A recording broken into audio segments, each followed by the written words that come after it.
The rise and legacy of Napoleon Bonaparte, a deep historical narrative. 1.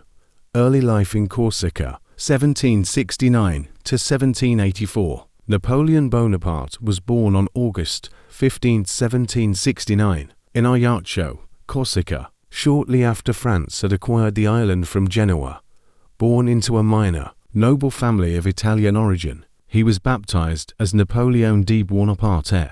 The Corsicans, fiercely proud and resistant to French rule, shaped young Napoleon's early identity as an outsider. At age 9, he was sent to mainland France to attend military school in Brienne-le-Château. Isolated by his accent and Corsican heritage, Napoleon became withdrawn, but deeply focused on his studies, particularly in mathematics, history, and military strategy. His early writings showed intense political thought and a dream of Corsican independence. 2.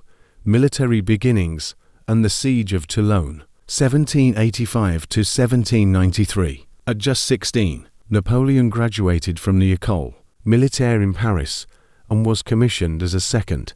Napoleon aligned with revolutionary ideas and rose quickly, lieutenant in the French artillery, thanks to his competence and political alliances. In 1793, during the Siege of Toulon, a royalist uprising threatened the revolution. Napoleon, then just 24, devised a successful strategy to reclaim the city, catching the attention of powerful leaders for his bravery and strategic brilliance. He was promoted to brigadier general. 3.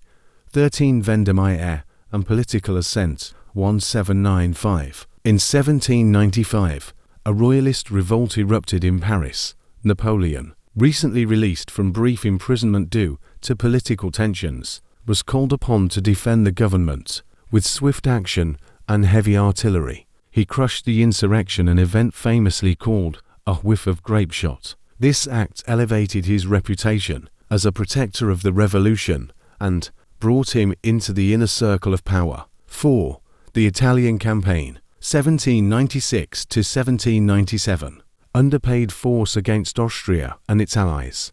Appointed commander of the Army of Italy, Napoleon led a ragged, through bold maneuvers and inspirational leadership, he transformed them into a victorious army. His victories at Lodi, Arcole, and Rivoli were swift and decisive, forcing Austria into peace talks. He returned to France a national hero, lauded not just for his military genius, but for spreading revolutionary ideals across Europe. 5. The Egyptian Campaign, 1798 to 1799. Seeking to weaken Britain by disrupting its trade with India, Napoleon embarked on a campaign in Egypt. Though he won the Battle of the Pyramids, his fleet was destroyed by Admiral Nelson at the Battle of the Nile.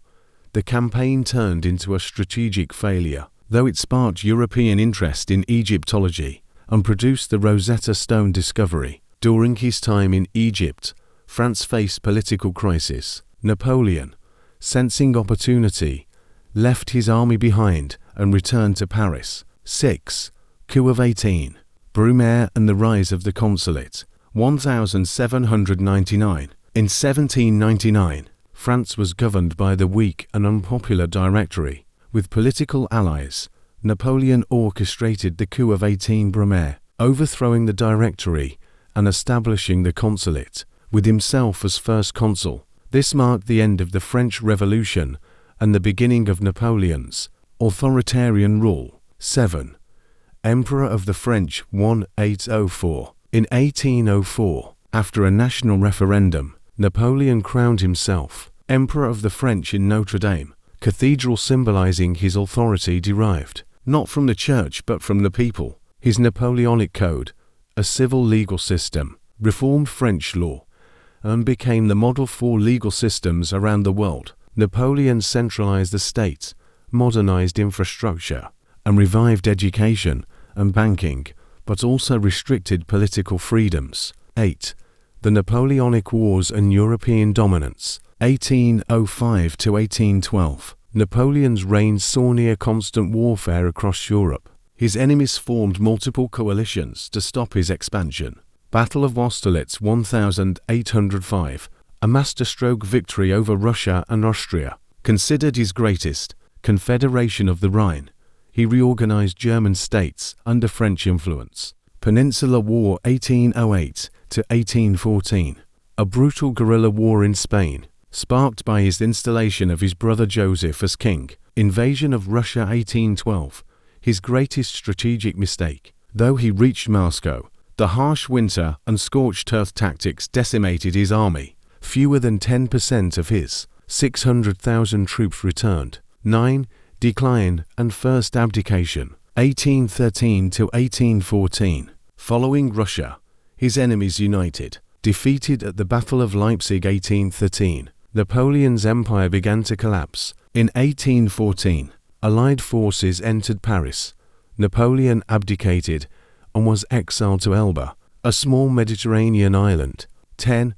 The 100 Days and Final. Defeat at Waterloo 1815. In March 1815, Napoleon escaped Elba and returned to France. Greeted with widespread support, he reclaimed power for a brief period known as the 100 Days. But on June 18, 1815, at the Battle of Waterloo, he was decisively defeated by the Duke of Wellington and Gebhard von Blücher. It marked the end of his military and political career. 11. Exile and death on Saint Helena 1815 to 1821. Napoleon was exiled to Saint Helena, a remote island in the South Atlantic, under British guard. There, he dictated his memoirs and defended his legacy. He died on May 5, 1821, likely from stomach cancer. Though rumors of poisoning persisted, his remains were returned to Paris in 1840 and interred at Les Invalides, where they remain today. 12. Legacy of Napoleon Bonaparte. Napoleon left a lasting mark. He redefined military strategy and leadership. His Napoleonic Code shaped modern legal systems. He spread revolutionary ideals across Europe. His ambition, genius, and flaws continue to fascinate historians and leaders alike. To this day, Napoleon is remembered as one of the most brilliant, controversial, and influential figures in world history. Thanks for joining me on this historical adventure. Until next time, keep exploring, and who knows what fascinating stories you'll uncover next.